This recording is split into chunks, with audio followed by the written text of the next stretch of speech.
প্রত্যেককে জয় যিশু প্রভু শান্তি আপনাদের সভাপতি। সিয়ন মণ্ডলীর লোকেরা এসে বলবে যে কোন দিন আপনারা গির্জাতে যান, শনিবার না রবিবার? আমরা নর্মালি উত্তর দেবো রবিবার।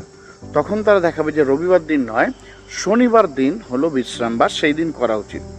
এবং বাইবেল থেকে প্রমাণ দেখাবে যে শনিবার বিশ্রামবার।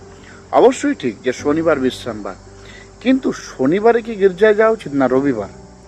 বাইবেল আমাদেরকে পরিষ্কার করে বলে, যীশুখ্রিস্টকে যখন সমরীয় নারী জিজ্ঞেস করছিল যে আমরা কোথায় আরাধনা করব, জেরুসালেম মন্দিরে না পাহাড়ে? যিশু বলেছিল সময় এসে গেছে, না মন্দিরে যেতে হবে না পাহাড়ে। আসল আরাধনাকারীরা সত্যে এবং আত্মায় আরাধনা করবে। তাহলে পরিষ্কার, আরাধনা করার জন্য কোনো নির্দিষ্ট জায়গার প্রয়োজন নেই, কোনো দিনের প্রয়োজন নেই, কোনো সময়ের প্রয়োজন নেই। সত্যি আত্মায় আমরা আরাধনা করতে পারি। এই জন্য সাধু পৌলও তিনি আমাদেরকে বলেছেন, কেউ যেন তোমাদেরকে বিশ্রামবার এই সমস্ত নিয়ে বিচার না করে। মনে রাখবেন, আপনি শনিবারে চাইলে গির্জা করতে পারেন, আপনি রবিবারে করতে পারেন, আপনি সোমবারে করতে পারেন। এটা সম্পূর্ণভাবে আপনার ইচ্ছা। আপনি যে কোনো দিন ঈশ্বরের আরাধনার জন্য বেছে নিতে পারেন, কেননা আমরা আরাধনা রোজই করি, একদিন নয়, রোজ।